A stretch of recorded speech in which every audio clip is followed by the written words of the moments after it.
Thanks everyone for coming today. And I'm going to give a brief update on a tool that we've been working on to allow farmers and crop consultants to better utilize some growing degree day recommendations for alfalfa management. And I'll spend about 10 minutes on this before handing it over to Marta Coleman. So just a little bit of background on using growing degree days to manage alfalfa. One of the things that I kind of noticed when I started here as the alfalfa outreach specialist is, and I knew this before, but we work on a lot of adages. We have a lot of things that are, sort of things like don't cut in the month of September, adages like that that aren't necessarily based off of changing conditions and they aren't very responsive to changing conditions. There's actually a fair amount of literature that has quantified the number of growing degree days in between various cutting schedules, especially when it pertains to winter survival management, so for fall management, and as well as spring management. So just going to bring up real briefly what those guidelines are in each of those cases. So for fall management, what the literature shows there is that we want to leave or we want to leave greater than 900 growing degree days between the final cutting and a first killing frost. Killing frost there being defined as below 24 degrees Fahrenheit. Or we want to have fewer than 360 growing degree days between that last cut and the killing frost. The reason for this is that it helps to preserve root stores for winter survival. So if we leave that greater than 900 number, we're allowing enough time for that alfalfa to bounce back, fully regrow those shoots and leaves, and put some root stores down into the crown. In that case where we have fewer than 360 before that killing frost, what we're doing is not drawing down much of the root reserves that are there from the previous cutting. When we're in between those two numbers, what can happen is you're kind of in this lower phase of the root reserves where it's used a lot of those root reserves to put up new shoots, but not necessarily had enough time to put anything back into the roots. As well for spring management, we can use growing degree days there to help time our first cutting to meet the quality targets that we want. So in that case, around 680 to 750 growing degree days following that last killing frost in the spring corresponds to about a 38 to 40% NDF. I think this is probably most useful in just aiding your timing for things like scissor cut samples to send to the lab so that you kind of can time out what fields are going to need some scouting earlier or not. And when you're going to do that so you can best use your resources of both time and money for those lab samples. And historically, this has kind of been difficult to apply without considerable effort from the farmer, unless you had, say, like a weather station on your farm, you were a real Excel guru. It would be pretty difficult to apply this on farm, even though this is some really, I think, interesting and very responsive research in that it can be localized to the individual location rather than these adages for various areas of the state. And so what we did was took that gap there and created the UW Alfalfa Cutting Tool. This is a tool that provides local data on growing degree days to allow you to easily apply these pieces of research.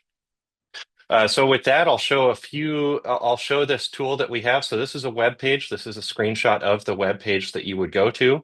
If you went to that URL that's listed down at the bottom, you would get to this web page, and I'll just be walking through a few different examples of what we've put into this tool and examples of how you might use it throughout the growing season. So a few things that I want to point out here.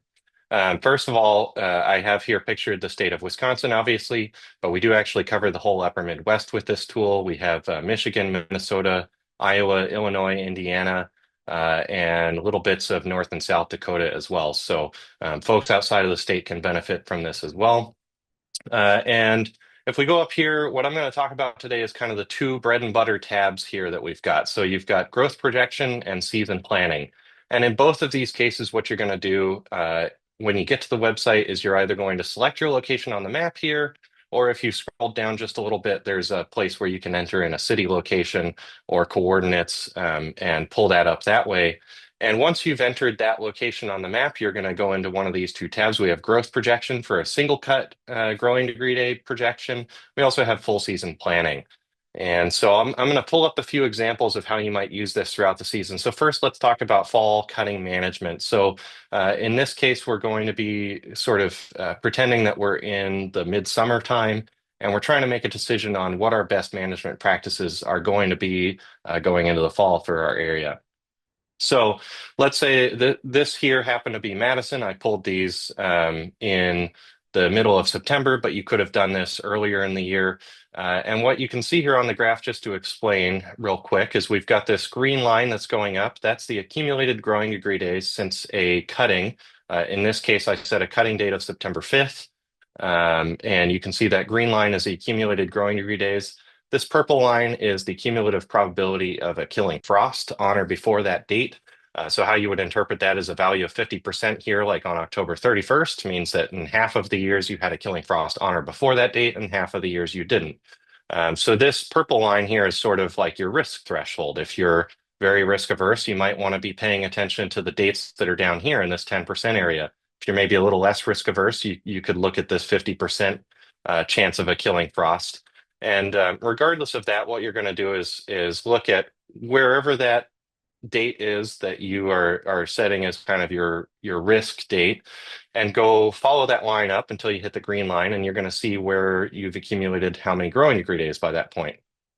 So you can see here what we have labeled on October 31st, we're hitting 941 growing degree days projected based on historical averages. So what we're doing to pull these graphs is we're getting 10 years of historical data from this area that we're covering. It also updates in real time. So everything from September 5th until this date marked today, when I pulled this graph, would have been actual data, and everything beyond that is projected data. When you're pulling these graphs, you can either use the last 10 years of data or the last 5 years, depending on whether you want a bigger average or if you want to have something that's maybe a little bit more up to date with previous years. And so you can see here, basically, if we cut on September 5th in this location, we would expect on average that we would be well above that 900 growing degree days by the first killing frost. So a good potential cutting date. Alternatively, if we wanted to target something that was going to be below that 360 growing degree day mark, here's a proposed cutting date of October 2nd for the same location. You can see that we haven't reached more than 360 growing degree days, which is this blue box, until about the middle of November. And by that point, we're very likely to have gotten a killing frost event. So this is great for sort of making your plan during the season, changing that plan based on a specific location. We can't draw really straight lines across the state of Wisconsin in terms of what the weather conditions are generally like. So this can help make those predictions a little bit more personalized. But let's say that you get to in a year like this, you get to the end of the year and you say, well, I made a cutting management decision and now I'm in December. How did that cutting management decision pan out? And as I said earlier, this tool updates in real time. And so here's an example of what you would get out of that tool now if you put in a cutting date. So this was a September 5th cutting date. And you can see this line is much more jagged now. That's because that's the actual data, not the average of the last 10 years. And you can see this blue bar here is when that date of the killing frost. And you can see that from that cutting date until the killing frost, we accumulated 900 growing degree days just about. And so in this case, you would say that that cutting management decision played out well in that given year. You might have a situation where maybe you had a freak early frost event and you ended up kind of in the middle of this white zone. And that now you can use that information in the following spring to maybe target a little bit more crop evaluation to that field, maybe a little earlier in the spring, especially if we have a really harsh winter, bad conditions or conditions that are right for alfalfa winter kill. That might be a field that you prioritize scouting on and potentially even make a contingency plan in that February or March time period, just in case you do have some issues with that field. You're already ready with a plan rather than having to scramble on the fly so much in the spring. Another kind of example here, or another thing that you could use this for, this single growth projection tool. Very similar idea in the spring. As I mentioned earlier, this updates with actual data in real time. So if you're targeting that 680 to 750 growing degree day mark, you could monitor that and sort of get an idea of when you're probably going to hit that based on what's accumulated previously. So another way that you can use this growth projection single cutting tool. Last thing I want to show off here as the kind of other use case for this is this season planning tool. So this is very similar, but this is showing more cutting. So what you do in here, same thing, you enter your location, and then you get a chance up here to set your cut dates. So it will automatically set some cut dates based on hitting a certain number of growing degree days, but you can add or remove cutting dates, and you can personalize these and make some proposed cutting schedules. And so what you'll notice here, if you take a look, is you might have noticed this looks a little bit weird that the first cutting is on June 12th. And what I'm sort of representing here is sort of a similar situation where many of us found ourselves this year, where we had such a wet spring that it was really difficult to get out into the field. We couldn't necessarily harvest at the time we would have wanted to. And when that happens, you get potentially put in a new situation that you haven't been in before. Something where if you just followed your standard practices from then on out, you might actually put yourself in a negative situation in the fall where your hands are sort of tied in terms of fall cutting management.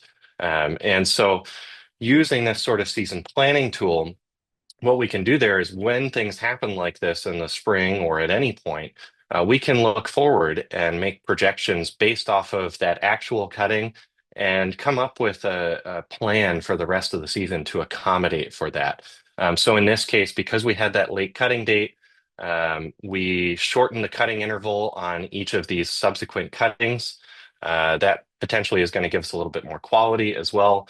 And you can see this still allowed us to make that cutting on October 3rd, which allowed for far fewer than the 360 growing degree days before we hit that 50% kill or winter killing frost probability. So a tool that can help you kind of adjust your plans during the season as well. And as I said, again, this updates in real time, so you can kind of monitor this as you go through the season as well. And with that, that's about everything that I wanted to show off on this new tool to help manage alfalfa with growing degree days. You can find that management tool at this QR code or visit the link here, and I will post that link in the chat if it hasn't already been taken care of. And of course, if you have any questions, you can email me here at my email on the screen. We also have a feedback form on this alfalfa cutting tool. If there's something you enjoy, if there's a feature you would really like to see, you can leave us feedback there as well. And with that, I will pass it over to Dr. Marta Coleman.